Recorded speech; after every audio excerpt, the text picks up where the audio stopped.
Mama and Papa both died in the same night. The cowboy took the orphans into his own home.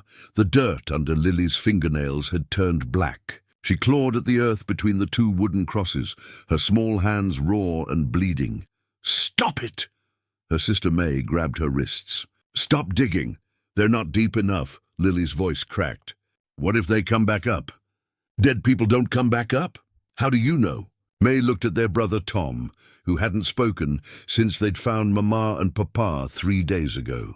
He just stared at the fresh mounds of dirt, his 12-year-old frame too thin for the weight he carried now. The fence gate creaked. All 3 children turned toward the sound. A man in a wide-brimmed hat leaned against the wooden posts, watching them. His boots were clean despite the mud everywhere else. His face was weathered leather, and his eyes held something that wasn't quite sympathy. "You kids been out here long?" His voice carried across the yard like smoke. May stepped in front of Lily and Tom. "We're fine. Doesn't look fine to me. We don't need help." The stranger pushed off the fence and walked closer. Each step is deliberate. "Name's Walker. I knew your folks. Everyone knew our folks. Not like I did." He stopped at the foot of the graves. "Your daddy owed me something." Tom finally spoke. "Papa didn't owe nobody nothing." Walker smiled, but it didn't reach his eyes. "Boy, your daddy owed me everything." He looked down at Lily, still kneeling in the dirt. "Child, what are you digging for?" "Making sure they stay down." "Smart girl." Walker tipped his hat. "Pack your things. You're coming with me." May's hand found Tom's arm. "We're not going anywhere. Sheriff already signed the papers." "You got 1 hour?" Walker turned toward his truck parked beyond the fence. 1 hour to say goodbye to whatever this was. Lily kept digging. Walker threw their old suitcase into the truck bed. It landed next to a coil of rope and a toolbox that had seen better days. May clutched Mama's jewelry box against her chest. "What happened that night?" "Which night?" "You know which night." Walker lifted Tom's bicycle and secured it with a bungee cord. His eyes drifted to the blackened skeleton of their barn, 20 yards from the house. The fire had taken everything inside. Some things are better left buried, like Mama and Papa. Like the truth, Lily emerged from the house dragging a stuffed rabbit by one ear. Walker took it gently and placed it in the cab. The sheriff said it was an accident. May stepped closer. "Said they got trapped when the barn caught fire. Sheriff says a lot of things, but you know different." Walker slammed the tailgate shut. The sound echoed across the empty yard. "Your daddy made choices. Choices have consequences." "What choices?" "The kind that gets good people killed." Walker's gaze never left the barn. "The kind that leave children orphaned." Tom climbed into the truck without a word. Lily followed, still silent. May planted her feet in the dirt. "You're not telling us everything. I'm telling you enough. Why are you really taking us in?" Walker opened the driver's door and paused. "Because I owed your daddy a debt." "What kind of debt?" "The kind you pay with blood or mercy." He looked at her then, his eyes hard as winter stone. "I chose mercy." May looked back at the burned barn, then at the fresh graves beside it. Maybe mercy was the wrong choice. Walker started the engine. "Get in the truck, girl. Time to go home. This is home. Not anymore." Walker's ranch sat 15 miles from anywhere, surrounded by nothing but scrub brush and silence. The house was bigger than their old one, with a wraparound porch that had seen better decades. May stepped out of the truck first. "How long have you been planning this?" "Planning what?" "Taking us." Walker didn't answer. He grabbed their suitcase and headed for the front door. Inside, the house smelled like leather and old wood. Family photos lined the mantel, but they were turned face down. Walker led them upstairs. "This is yours." He opened the first door. A girl's room, complete with a quilted bedspread and dolls on the dresser. "Lily, you're here." Lily peeked inside. "Why do you already have girl things?" "Had a daughter once. Where is she now?" Walker moved to the next room. "Tom, this one's yours." Tom's room had cowboy wallpaper and a bed made with military precision. Everything was clean. Too clean, like it had been waiting. May followed Walker to the last door. "Let me guess. You had an older daughter, too." "Something like that." Her room was the largest, with a window facing the front yard. A sewing machine sat in the corner, thread still wound on the spindle. Back downstairs, Tom stopped dead in the living room. Above the stone fireplace hung a rifle, a Winchester with a distinctive scratch on the stock. "That's Papa's gun." Tom's voice barely carried across the room. Walker stood in the kitchen doorway, watching. "Is it now?" "You stole it. I took what was mine." May stepped beside her brother. "Papa's gun was never yours. Your daddy borrowed it 3 years ago. Never gave it back." Walker moved closer. "Along with a lot of other things he borrowed." Tom reached for the rifle. "Give it back." "Can't give back what belongs to me. Everything in this house belongs to you." May's voice cut sharply. Walker smiled, that cold smile again. "Everything." The word hung in the air like smoke, and May finally understood. They weren't guests here. They were part of the collection. 2 days later, Walker drove them into town for supplies. The main street stretched 4 blocks between a general store and a gas station that had seen better years. "Stay close," Walker said, climbing out of the truck. "Town's got eyes." May helped Lily down from the cab, while Tom headed straight for the candy aisle. The general store smelled like dust and old coffee. Walker moved to the counter, speaking low with the clerk. May was examining canned goods when a hand touched her shoulder. Sheriff Collins stood behind her, his badge tarnished and his face worn like old leather. "Need to talk to you, girl." "About what?" "Not here." He nodded toward the back exit. 2 minutes. Outside, Collins lit a cigarette with shaking hands. "You shouldn't be with him. We don't have anywhere else to go. There's always somewhere else."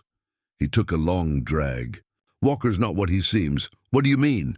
"Your folks weren't the first." May's stomach dropped. "The first what?" "To have accidents on their land." Collins glanced through the store window. Walker was still talking to the clerk. "A Henderson family 3 years back." "House fire." "All 4 of them." "That's different. Morrison family before that. Gas leak. Whole family dead in their sleep." Collins flicked ash onto the gravel. "Always families with debts. Always families Walker knew real well." "You're saying he killed them?" "I'm saying dead folks don't argue about what they owe." May's hands started shaking. "Why haven't you arrested him?" "With what proof?" Collins laughed bitterly. "Man's got half the county in his pocket. The other half's too scared to talk." "Then why are you talking?" "Because I knew your daddy. He was a good person." Collins dropped his cigarette and crushed it under his boot. "Walker's been collecting families for a long time." "You kids are just the latest," the store bell chimed. Walker emerged, scanning the parking lot until he spotted them. "Time's up," Collins whispered. Be smart, girl." "Be careful." Walker approached, his eyes cold as winter stone. "Sheriff." "Didn't know you were in town." "Just checking on the children. They're fine, for now." Back at the ranch, Walker sat them down at the kitchen table. He poured himself coffee and didn't offer them any. The silence stretched until Lily started fidgeting with her stuffed rabbit. "Your mama was a beautiful woman." Walker's voice cut through the quiet. "Smart, too. Smarter than your daddy, anyway." May felt her spine stiffen. "Don't talk about them." "I'll talk about whoever I want in my own house." Walker took a sip of coffee. "Especially when I knew them better than you did." Tom looked up from his plate. "What's that supposed to mean?" "Means your parents had secrets, boy. Big ones. Like what?" Walker stood and walked to a cabinet. He pulled out a wooden box and set it on the table. Inside were photographs, letters, and documents tied with a string. "Your daddy wasn't the honest farmer you thought he was." Walker spread the photos across the table. Pictures of their father shaking hands with men in expensive suits. Pictures of money changing hands. "He was moving product for me. Has been for 3 years. May stared at the photos. "Product." "Things that needed to get from one place to another without question." "You're lying." Walker pulled out a letter. May recognized her father's handwriting immediately. "Read it yourself." The letter detailed routes, drop locations, and payment schedules. It was signed with their father's name. "He owed me money," Walker continued. "A lot of money. When he tried to back out of our arrangement, things got complicated." Lily's voice was barely a whisper. "You killed them." "I gave them a choice. Pay what they owed, or face the consequences." Tom's hands clenched into fists. "They chose to die. They chose to burn down my barn with my product inside. Thought that would end our partnership." Walker gathered the photos back into the box. "But debts don't disappear with fire." May felt the room spinning. "So you collected us instead." 3 children are worth more than money, girl." You'll work off what your parents owed me. We're not slaves. You're whatever I say you are." Walker closed the box with finality. "Your parents made a deal with the devil. Now you get to live with the consequences." Lily started crying quietly. Tom stared at the table. May looked around the kitchen and finally understood what the sheriff meant. They weren't guests here. They weren't even prisoners. They were paying on a debt that would never be forgiven. May waited until midnight. Tom and Lily had been asleep for hours, exhausted from crying. She crept downstairs and found Walker sitting on the porch, cleaning his rifle by lamplight. "Can't sleep?" "Hard to sleep when you're living with a killer." Walker didn't look up from his work. "Your parents killed themselves, girl." "I just lit the match. Tell me what really happened that night. You sure you want to know?" May stepped closer. "Tell me." Walker set down the rifle and looked at her for the first time. "Your mama found out about your daddy's business. Threatened to go to the sheriff.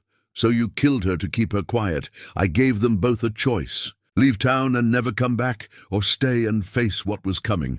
Walker stood slowly. "They chose to stay and fight. Fight how?" "Your daddy thought he could destroy my operation. Thought burning down that barn would end everything."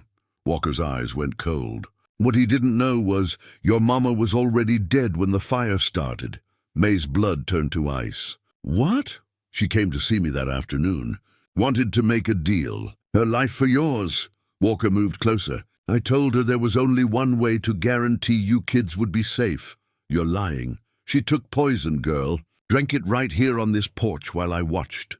Walker pointed to the chair where he'd been sitting. "Your daddy found her body when he came home. That's when he lost his mind and set the fire."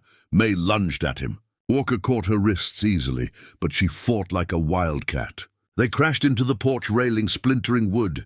"He died trying to save her," May screamed. "He died trying to save someone who was already dead. He died because he was stupid and stubborn." Walker twisted her arm behind her back. "Just like you're being right now." May's knee found his stomach. Walker doubled over and she broke free. But instead of running, she grabbed the rifle from the chair. "They died protecting us from you." Walker straightened, blood trickling from his mouth. "And now you're going to die just like them. Stupid and stubborn." The rifle was heavier than she expected, but May held it steady. "Maybe. But this time I'm not going down alone." The gunshot echoed across the empty land like thunder. Walker dropped to his knees, then fell forward into the dirt. Blood spread slowly beneath him, dark against the pale earth. May lowered the rifle. Her hands weren't shaking anymore. Tom and Lily appeared in the doorway, eyes wide with sleep and fear. They looked at Walker's body, then at their sister holding their father's gun. "Is he dead?" Lily whispered. "Yeah." Tom stepped onto the porch. "Good." They stood together in the pre-dawn darkness, listening to the silence that followed violence. No birds sang, no wind stirred the scrub brush, just the three of them and the weight of what they'd done. The sun crested the horizon as Sheriff Collins' patrol car turned up the long dirt road. May set the rifle against the porch rail and waited. Collins climbed out slowly, his hand resting on his holster. He took in the scene with tired eyes. Walker's body, the blood. The three children were standing like sentinels on the porch. "Anyone hurt?" "Just him," May said. Collins approached Walker's body and knelt down. He checked for a pulse. He already knew he wouldn't find one. "What happened here?" "He told us the truth about Mama and Papa," which was that he killed them. May's voice carried no emotion. "So we killed him back." Collins stood and brushed dirt from his knees. "Self-defense? He was going to kill us too." "All three of you saw this?" Tom and Lily nodded without hesitation. Collins looked at the rifle, then at May. "That's your daddy's gun." "Walker stole it. We took it back, along with everything else he stole." Collins walked to his patrol car and opened the trunk. He pulled out a body bag and a camera. "I'll need statements from all of you. We're not going to jail." "Child, you just did what I should have done years ago." Collins unfolded the body bag.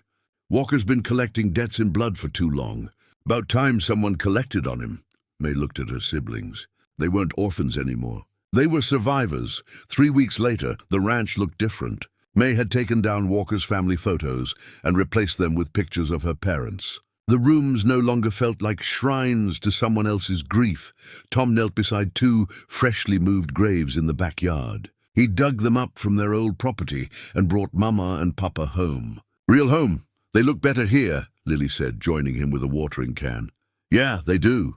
May stepped onto the porch wearing their father's sheriff badge pinned to her shirt. Sheriff Collins had given it to her the day before, along with the deed to the ranch. "Turns out Walker owed the county more than he owned," Collins had explained. "Place is yours free and clear." Now May watched her siblings tending the flower garden Lily had planted around their parents' graves. Sunflowers and marigolds were already sprouting through the dark earth. "No more digging?" May called out. Lily looked up, dirt smudged on her cheek. "Only for good things now."